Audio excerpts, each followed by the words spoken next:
Solamente una oración cuando llegue a tu presencia, oh Señor. No me importa en qué lugar de la mesa me hagas sentar o el color de mi corona, si la llego a ganar. Solamente una palabra, si es que aún me queda voz, y si logro articularla, tu presencia. No te quiero hacer preguntas, solo una petición, y si puede ser a solas, mucho mejor.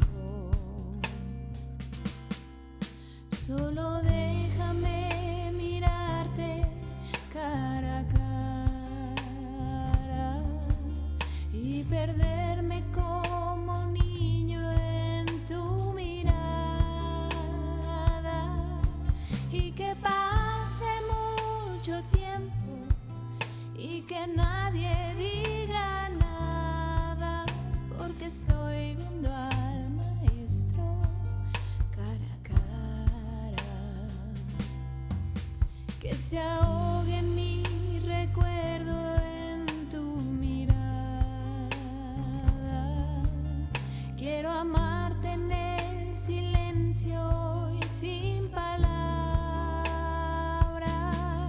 y que pase mucho tiempo y que nadie diga nada.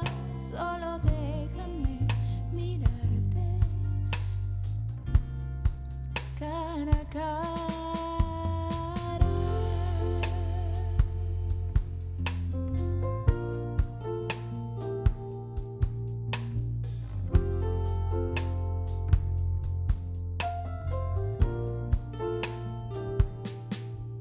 Solamente una palabra, solamente una oración cuando llegue a tu presencia, oh Señor. No me importa en qué lugar de la mesa me hagas sentar o el color de mi corona, si la llego a ganar. Solo déjame mirarte cara a cara, aunque caiga derretida en tu mirada, derrotada y desde el suelo, temblorosa y sin aliento, aún te seguiré mirando, mi Maestro. Cuando caiga ante tus plantas de rodillas, déjame llorar pegada a tus heridas, y que pase mucho tiempo y que nadie me lo impida. He esperado este momento toda mi vida.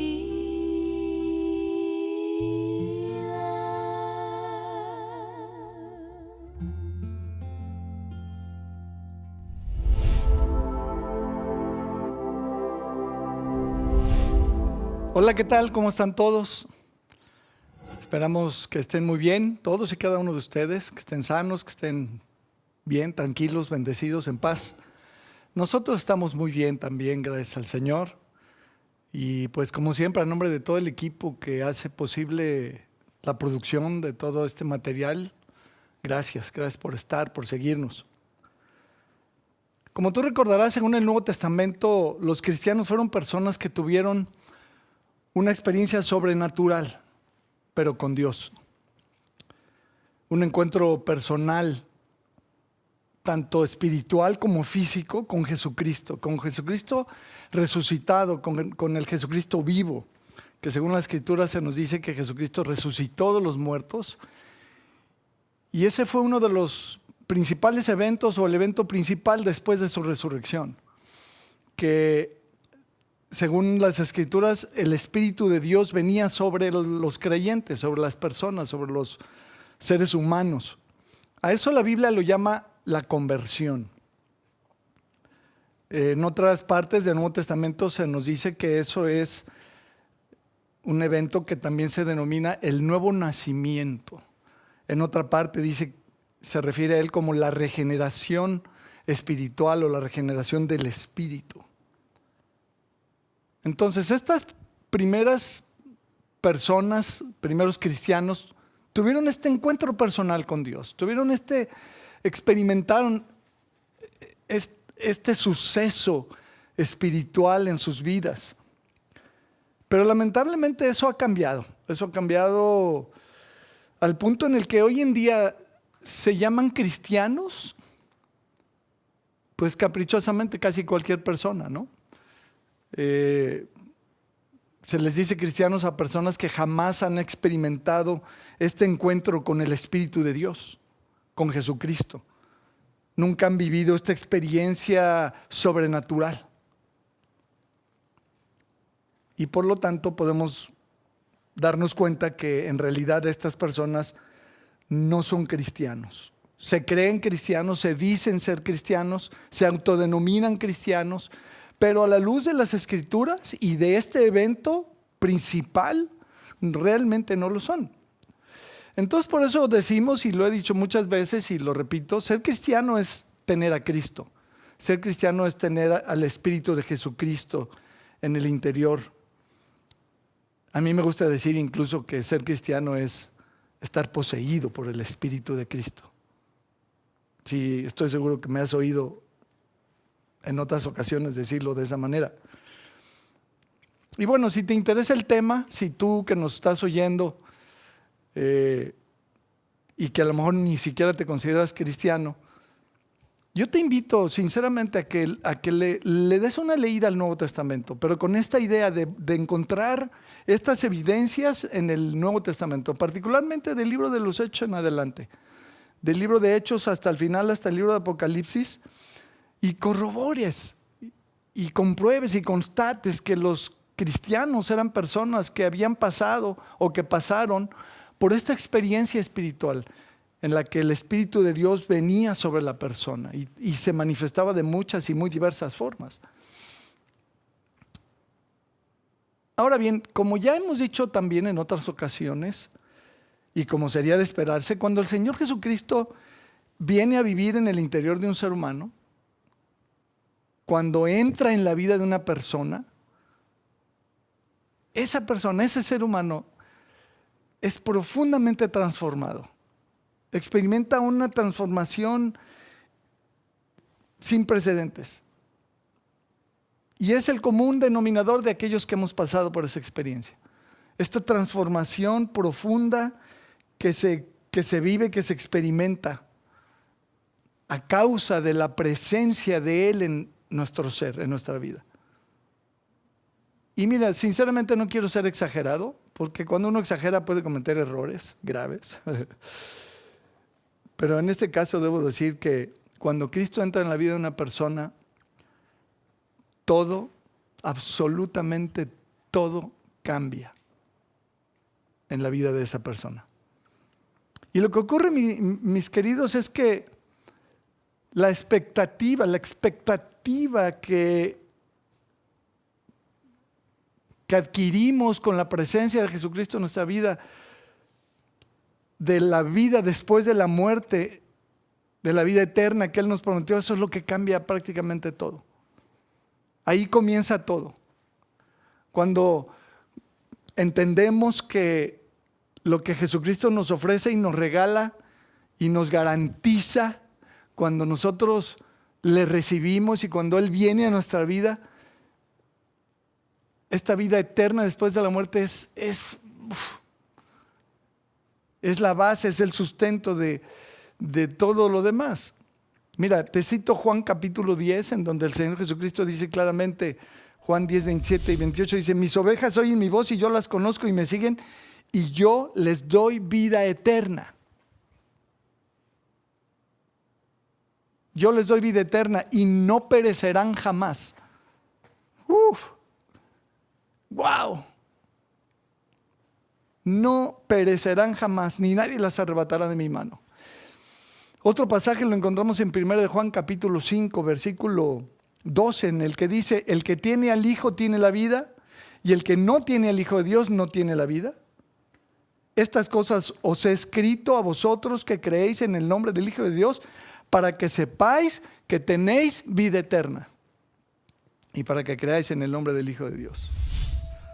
Vida eterna. Vida eterna. No perecer jamás. Según este pasaje en 1 de Juan dice que el que tiene vida eterna es aquel que tiene al Hijo de Dios. El versículo 12 lo dice y el 13 lo confirma, de este pasaje que acabamos de leer. El que tiene al Hijo tiene la vida eterna, y el que no tiene al Hijo de Dios no tiene la vida eterna. Y hay muchos otros pasajes, infinidad de pasajes.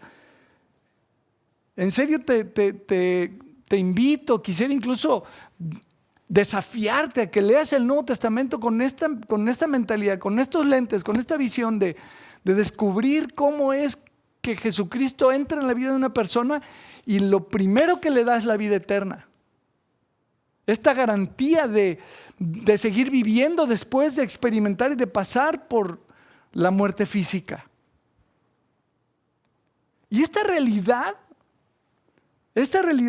espiritual, fíjate bien esto, nos modifica la percepción que tenemos de la vida antes de la muerte.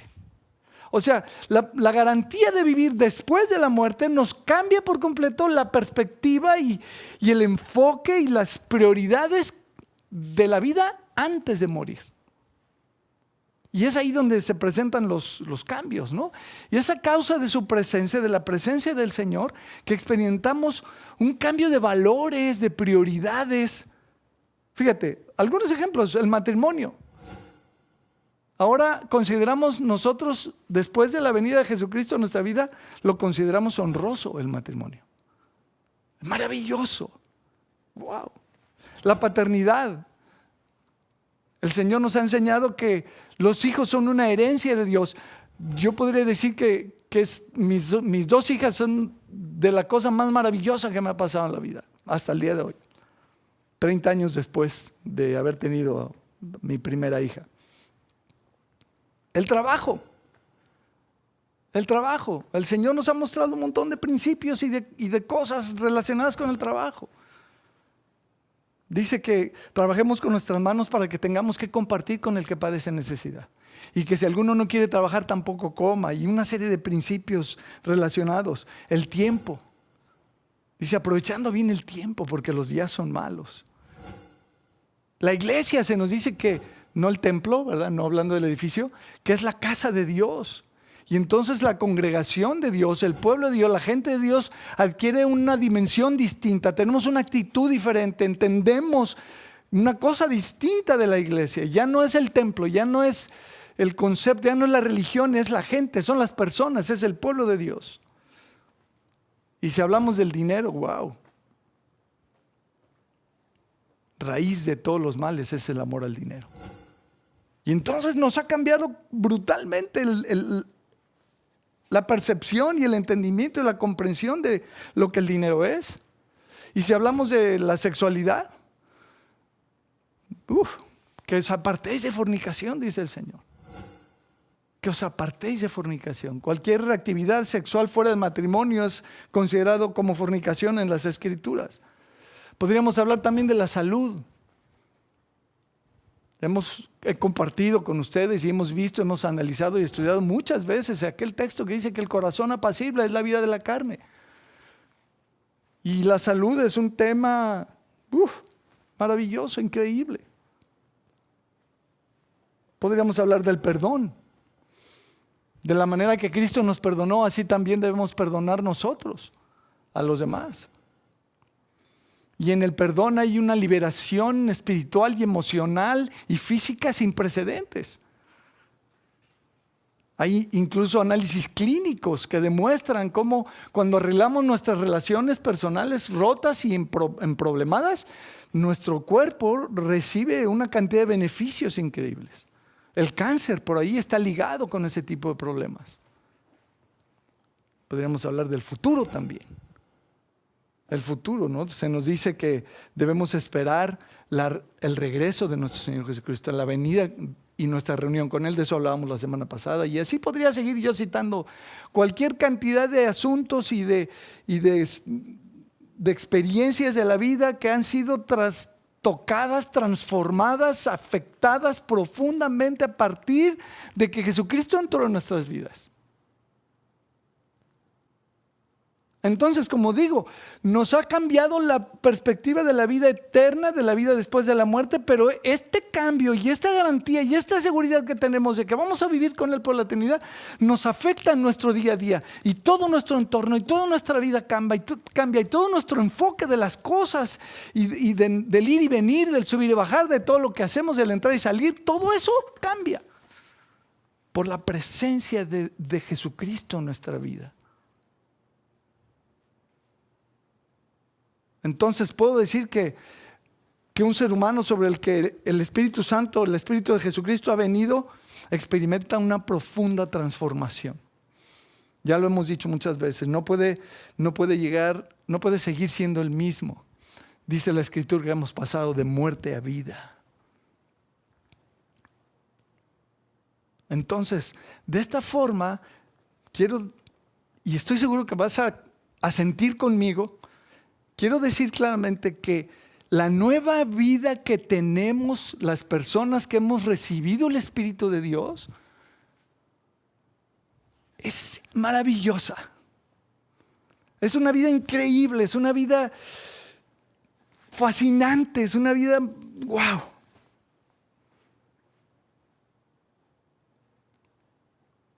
¿Verdad que sí? ¿Coincides? Por esta razón, últimamente de un tiempo para acá he venido hablando y he venido compartiéndoles acerca de este principio, de esta realidad. El Espíritu de Dios ha venido a nuestra vida y ahora lo tenemos y está con nosotros. Y debemos aprender a vivir el día a día conscientes de esa presencia en nuestra vida. Y debemos aprender cómo es que funciona y se manifiesta. Y ahorita vamos a hablar un poquito más de esto, pero te quiero compartir un pasaje más, un texto más, una porción más de la Escritura en donde, pero se nos muestra claramente esta relación entre el proceso de cambio en nuestra vida y la presencia de Dios en nosotros. Es lo que la Biblia llama el temor de Dios. Estar consciente de su presencia, de la presencia de Dios en nuestra vida. Y bueno, quiero rápidamente hacer aquí un paréntesis. Si tú nunca lo has hecho, si tú eres alguien que está escuchando este material y que tienes a lo mejor ya unas semanas o meses de seguirnos y de estar oyendo este mensaje y otros mensajes, te quiero invitar a que tomes una decisión. Yo recuerdo cuando la persona que me explicaba de estas cosas, de las Escrituras y estas verdades, llegó un día y me dijo, tienes que tomar una decisión. Y yo no entendía que tenía que tomar una decisión. Y me explicó y me dijo, tienes que tomar la decisión de arrepentirte y de entregarle tu vida a Jesucristo. Y de poner tu fe y tu confianza en lo que Él hizo y en su resurrección. Y llamarlo. Y pedirle que entre en ti y que venga a tu vida. Y recuerdo que lo hice aquel día por la noche, 5 o 6 de junio, no recuerdo si fue 5 o si fue 6. 11:30 de la noche, 1981. Y recuerdo que me arrodillé junto a mi cama y hablé con el Señor y le dije, Señor, ven a mi vida. Le abrí mi corazón, lo invité a entrar en mí y Él vino. Y sinceramente no pasó nada sobrenatural en ese momento en el sentido físico. No levité, no vi una luz, no floté, ¿verdad? Estaba en mi recámara. Pero al día siguiente, hermano, empecé a notar cambios. cambios. Yo era muy mal hablado y ya no pude seguir diciendo malas palabras y un montón de cambios que empezaron a sucederse, pero desde adentro. Desde adentro. Todo eso no fue una terapia psicológica, ¿verdad? No fue que fui a que me hicieran un lavado de cerebro. Le di mi vida a Jesucristo un día en la noche, Él vino, Él entró en mí y empezaron los cambios a una velocidad impresionante. Y te puedo decir que hasta el día de hoy el Señor todavía no ha terminado conmigo ni de broma. Tiene todavía muchas cosas que cambiarme por dentro. Pero de veras te quiero invitar a que tú te decidas, a que no le des más vueltas. ¿Y sabes por qué? Realmente te lo digo, porque Jesucristo está por regresar y reaparecer en la escena mundial, en el escenario mundial. Está por ocurrir. Entonces yo te conmino, te invito, te insto a que no lo pienses más y a que te entregues a Jesucristo y que le des tu vida y que te arrepientas y que le pidas perdón y que le digas: Señor Jesucristo, ven a mí. Llámalo, invócalo en voz alta, en voz audible, dile: Jesucristo, Señor Jesucristo, ven, entra en mi vida. Te abro la puerta de mi corazón, te entrego mi alma, ven, Señor Jesús. Y Él lo va a hacer. Pero bueno, volviendo a lo que yo te venía diciendo, te quiero compartir que después de batallar, y a lo mejor te vas a identificar conmigo, después de batallar muchos años con mis debilidades y con mis problemas y mis tropiezos, y un día el Señor me mostró estos principios que he venido compartiendo contigo, que es estar consciente de su presencia. Esa es la base del proceso de cambio y de la verdadera libertad. Fíjate, comparto contigo esta vez 2 Corintios capítulo 7, verso 1. 2 Corintios capítulo 7, verso 1 dice: así que, amados, puesto que tenemos tales promesas, limpiémonos de toda contaminación de carne y de espíritu, perfeccionando la santidad en el temor de Dios. Wow. Fíjate lo que dice aquí. Este es un texto totote, enorme. Dice que tenemos tales promesas que debemos limpiarnos de toda contaminación de carne y de espíritu, que debemos perfeccionar la santidad en el temor de Dios. La santidad puede y debe ser perfeccionada por causa del temor de Dios, por medio del temor de Dios, en el temor de Dios. Sí leímos bien, ¿verdad? Así dice. Dice: limpiémonos de toda contaminación de carne y de espíritu, perfeccionando la santidad. La forma en la que podemos perfeccionar la santidad es limpiándonos de toda contaminación de carne y de espíritu. Pero todo eso está sustentado en el temor de Dios, en la conciencia de la presencia de Dios. Podríamos decir que la santificación o este proceso de perfeccionamiento de la santidad en nuestra vida consiste en limpiarse de toda contaminación de carne y de espíritu. Ahora, todo esto dice que procede de tales promesas que tenemos. ¿De qué está hablando? Porque en el versículo 1 del capítulo 7 no se nos dicen esas promesas. Nos tenemos que regresar a los versículos finales del capítulo anterior para verlo. Entonces comparto contigo 2 Corintios capítulo 6, verso 14 al 18. Dice: no os unáis en yugo desigual con los incrédulos, porque ¿qué compañerismo tiene la justicia con la injusticia? ¿Y qué comunión la luz con las tinieblas? ¿Y qué concordia Cristo con Belial? ¿O qué parte el creyente con el incrédulo? ¿Y qué acuerdo hay entre el templo de Dios y los ídolos? Ninguno, ninguno, ninguno, ninguno, ninguno. Porque vosotros sois el templo de Dios, del Dios viviente. ¿Qué somos? El templo del Dios viviente. Como Dios dijo: habitaré y andaré entre ellos, y seré su Dios, y ellos serán mi pueblo.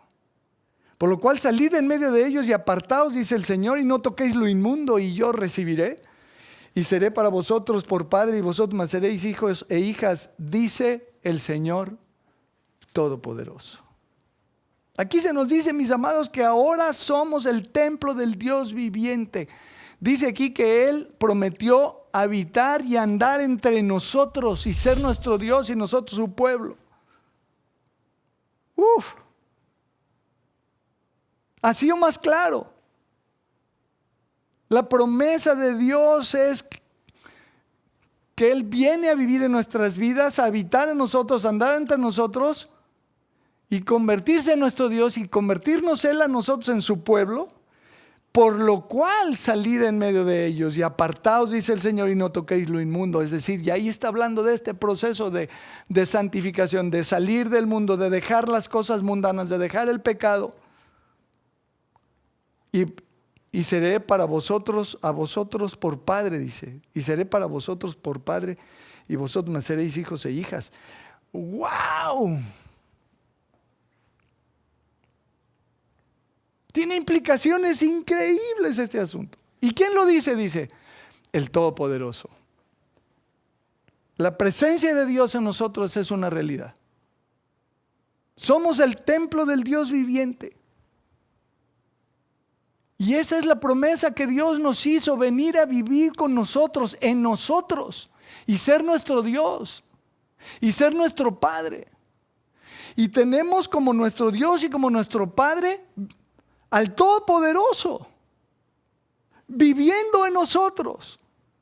Entonces imagínate el potencial y la capacidad que tienen este tipo de personas, que tenemos este tipo de seres humanos, que hemos pasado por esta experiencia, que Dios ha venido a vivir en nosotros, que nos ha convertido en su templo. Si dentro de nosotros vive un ser, el ser más poderoso que existe, el Todopoderoso, Dios mismo, el creador del universo, el Dios altísimo. Ni lo entendemos. Ni estamos conscientes de las implicaciones y de las posibilidades. Y por supuesto que Dios, el Dios Santo, cuando entra en la vida de un ser humano caído, lo levanta, lo endereza, lo transforma, lo corrige y lo pule. De eso estamos hablando. Mira, en Juan capítulo 14, versículo 23, el Señor Jesús dijo claramente, respondió Jesús y le dijo, el que me ama, mi palabra guardará y mi Padre le amará y vendremos a Él y haremos morada con Él. ¿Qué iban a hacer Jesucristo y su Padre en la persona? Venir a ella y hacer morada ahí. Efesios capítulo 3, versículo 17 dice, para que habite Cristo por la fe en vuestros corazones.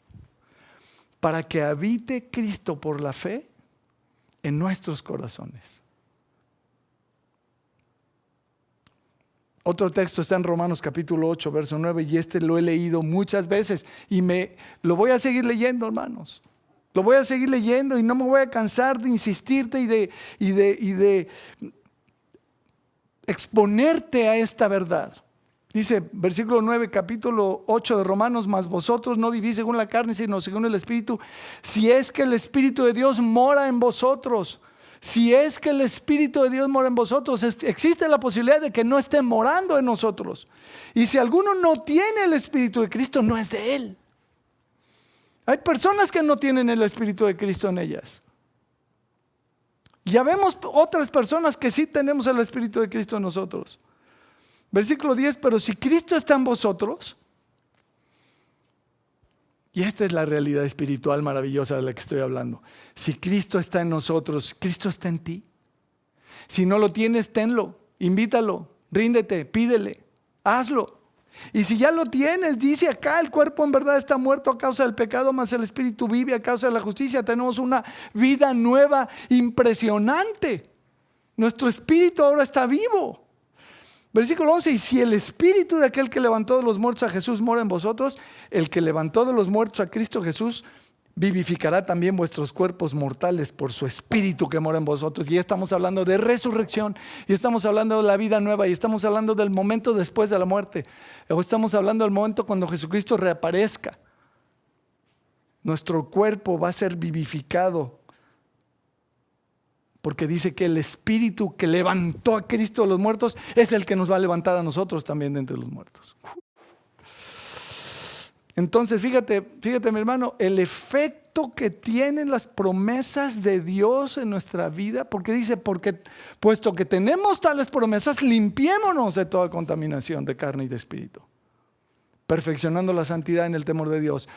El efecto que tienen las promesas de Dios, pero no nada más la promesa, el cumplimiento de la promesa. Esa es la parte fuerte de todo esto. Mira, comparto contigo 2 Pedro capítulo 1, verso 3.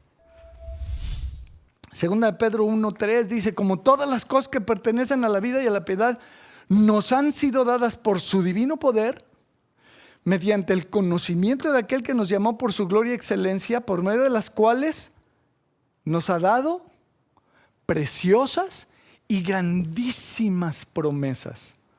¿Qué nos ha dado? Preciosas y grandísimas promesas. ¿Para qué?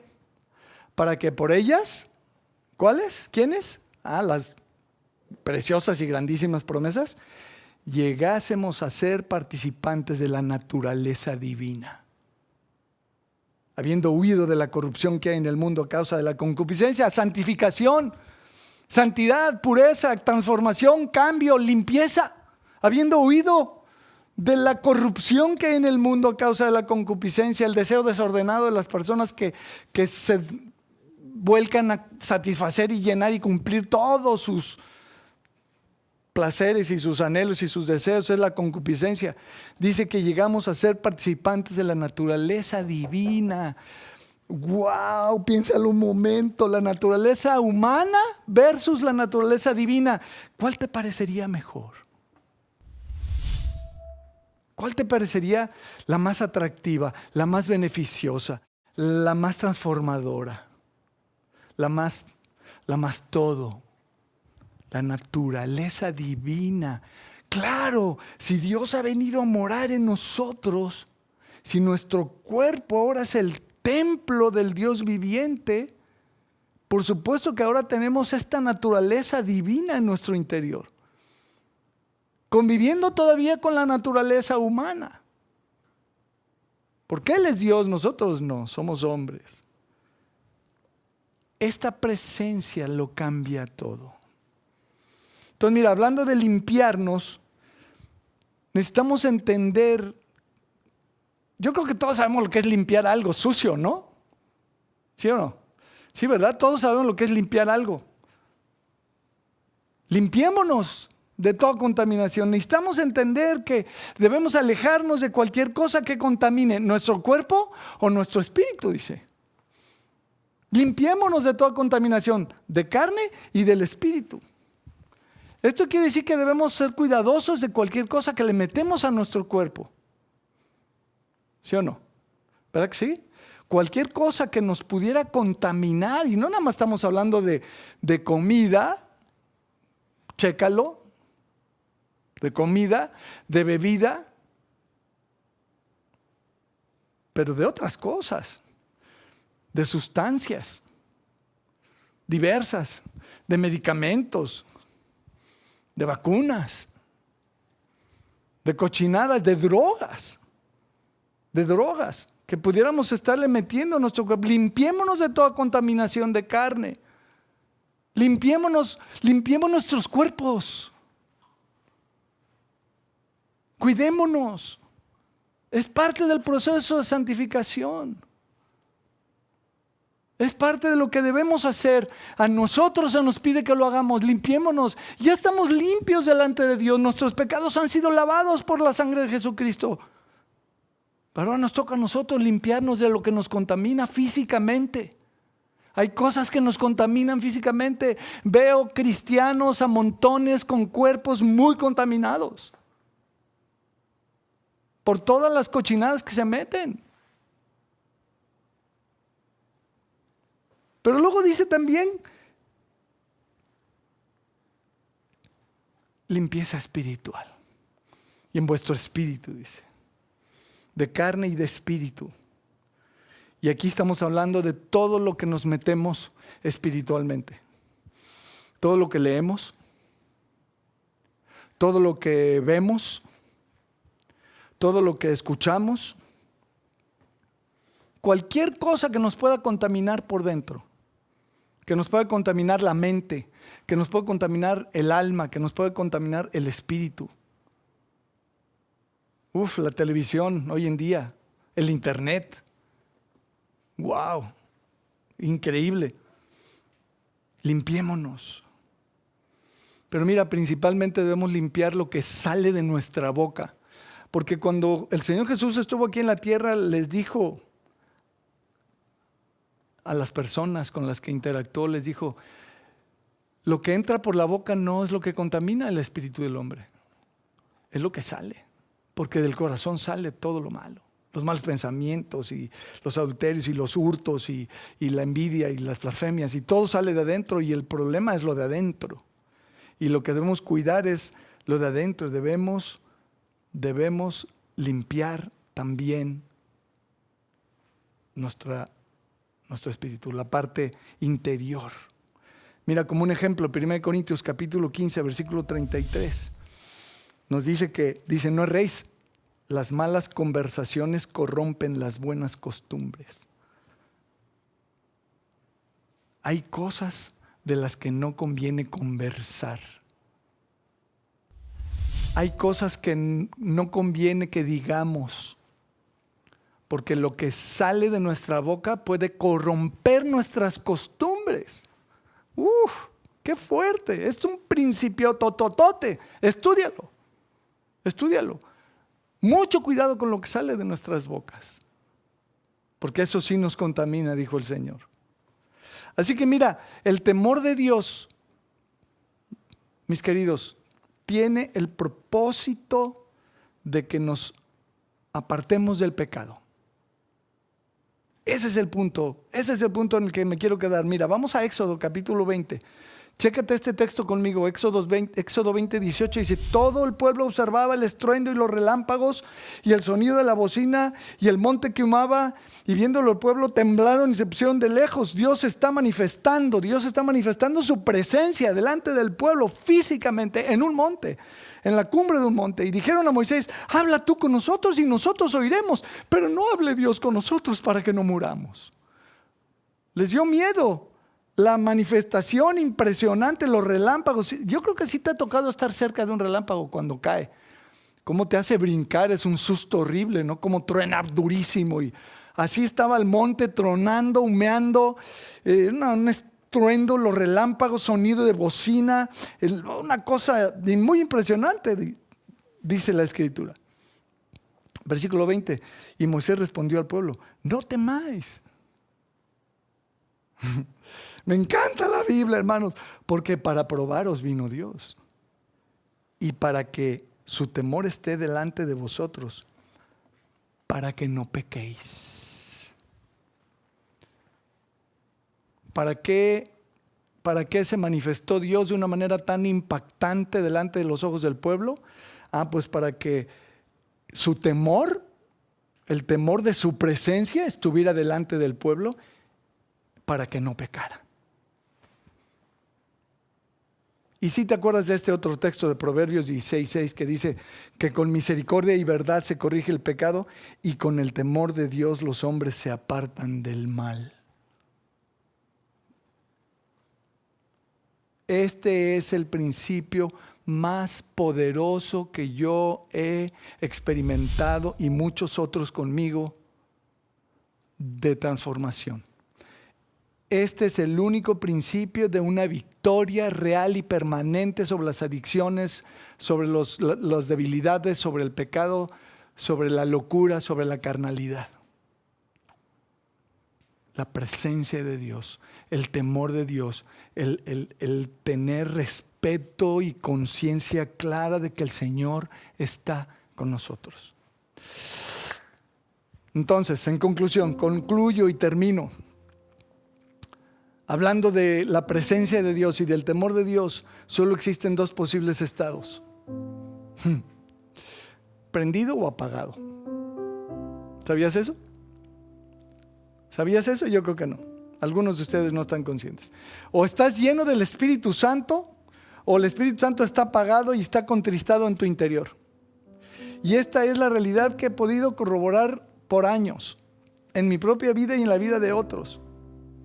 O estás lleno del Espíritu Santo, o el Espíritu está contristado, entristecido o apocado en tu interior. Eso dice 1 Tesalonicenses 5:19, dice: no apaguéis al Espíritu. ¿Por qué dice la Biblia aquí que nosotros no debemos apagar al Espíritu? Porque se puede apagar. Y sí sabes lo que es apagado y prendido, ¿no? Todos lo sabemos, ¿no? El mundo de lo binario, prendido o apagado, no hay más. Si apagamos al Espíritu, probablemente no quiere decir que no seamos salvos, pero el Espíritu está apagado. El Espíritu de Dios está apagado. Está ahí adentro, sí, pero está apagado. Es posible apagar el Espíritu. No debemos apagar al Espíritu. Debemos estar conscientes de que es muy sensible y que lo podemos apagar. No debemos apagarlo. Hay cristianos que tienen al Espíritu apagado, al Espíritu Santo apagado en sus vidas.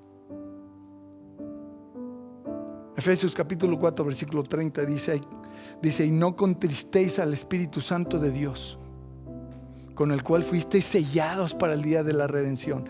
No contristéis al Espíritu Santo de Dios, con el cual fuimos sellados. Contristar, el diccionario dice entristecer, dice afligir. Eso quiere decir contristar, entristecer, afligir. El Espíritu Santo se entristece cuando hacemos y decimos y pensamos y vemos y oímos y lo que no debemos. Cuando no nos limpiamos, cuando le seguimos metiendo a nuestro cuerpo porquerías, cuando le seguimos metiendo a nuestro espíritu porquerías, se contrista, se entristece, se aflige. Efesios 5:18, por el contrario, nos dice: sed llenos del Espíritu. Sed llenos del Espíritu. Dice: no os embriaguéis con vino, en lo cual hay disolución, antes bien sed llenos del Espíritu. Te pregunto, ¿qué pasa cuando te mantienes lleno del Espíritu Santo por mucho tiempo? Sí sé lo que pasa cuando te mantienes al Espíritu apagado por mucho tiempo. Pero ¿qué pasa si lo mantienes prendido? Si te mantienes lleno del Espíritu por mucho tiempo. Te invito a que lo descubras. Pero la decisión es nuestra. ¿Lo apagamos? ¿Lo entristecemos? ¿Lo contristamos? ¿Lo afligimos? ¿O lo mantenemos encendido y nos mantenemos llenos? La decisión es nuestra. Vamos a orar. Señor, te agradecemos mucho por tu palabra. Muchísimas gracias, Señor, por estos y otros muchísimos textos que nos siguen hablando de estas cosas. Hay muchísimos más, hay muchísima escritura, Señor, que tenemos en nuestras manos para entender y para experimentar todos los cambios que tú quieres hacer en nuestra vida, Señor. Sobre todo, yo te quiero pedir que nos enseñes a ser temerosos de ti. Que nos mueva, Señor, a limpiarnos de toda contaminación de carne y del espíritu, y que perfeccionemos la santidad que ya nos has dado, Señor, pero en tu temor, en tu presencia, conscientes de tu presencia, y que lo hagamos por ti, Señor, no por religión, no por conveniencias, no por egoísmo, no por otras motivaciones, sino por tu temor, por tu presencia, por estar conscientes de que estás ahí en nuestras vidas, que has venido a morar en nosotros. Queremos estar llenos de tu Espíritu todos los días, 24/7, Señor. Y también te quiero pedir, Señor, que si hay alguien que nos está viendo, que está oyendo esto, que nunca le ha entregado su vida, que nunca te ha entregado a ti su vida, que tú lo convenzas y que tú lo toques y que tú lo salves, lo rescates, lo transformes, que tú vengas a vivir en su vida y que Él te pueda recibir o ella te pueda invitar y tú puedas venir a su vida y rescatarle y transformarle, Señor, y darle la vida eterna y cambiarle todo y transformarla toda.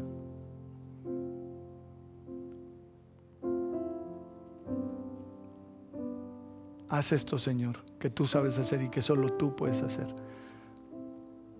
Te lo pedimos en el nombre de Jesucristo. Amén. Listo. Gracias. Un gusto estar con ustedes. Que el Señor les bendiga. Un abrazo para todos. Hasta la próxima.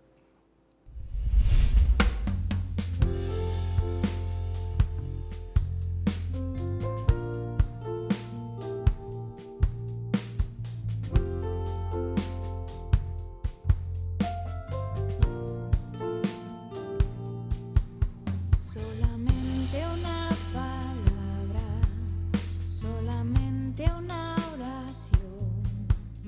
Cuando llegue a tu presencia, oh Señor, no me importa en qué lugar de la mesa me hagas sentar o el color de mi corona, si la llego a ganar. Solamente una palabra, si es que aún me queda voz, y si logro articular tu presencia. No te quiero hacer preguntas, solo una petición, y si puede ser a solas, mucho mejor. Solo déjame mirarte cara a cara y perderme como un niño en tu mirada, y que pase mucho tiempo y que nadie diga nada, porque estoy viendo al Maestro cara a cara. Que se ahogue mi recuerdo en tu mirada. Quiero amarte en el silencio y sin palabras, y que pase mucho tiempo y que nadie diga nada, solo déjame mirarte cara a cara.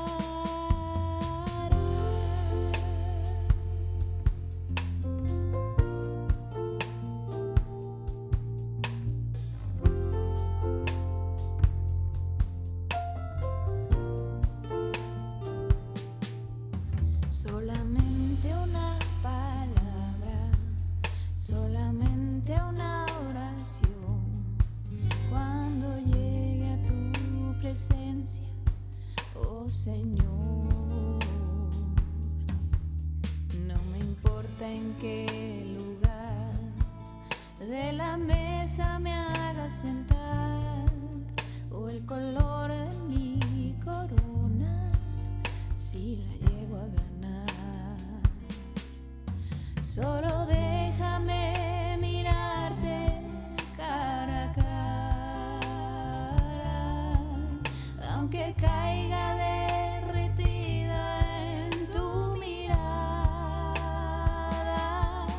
derrotada y desde el suelo, temblorosa y sin aliento, aún te seguiré mirando, mi Maestro.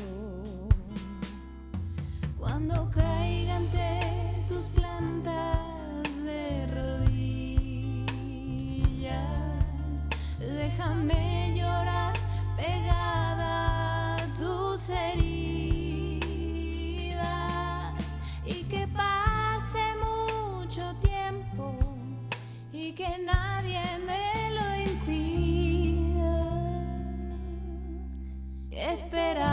este momento.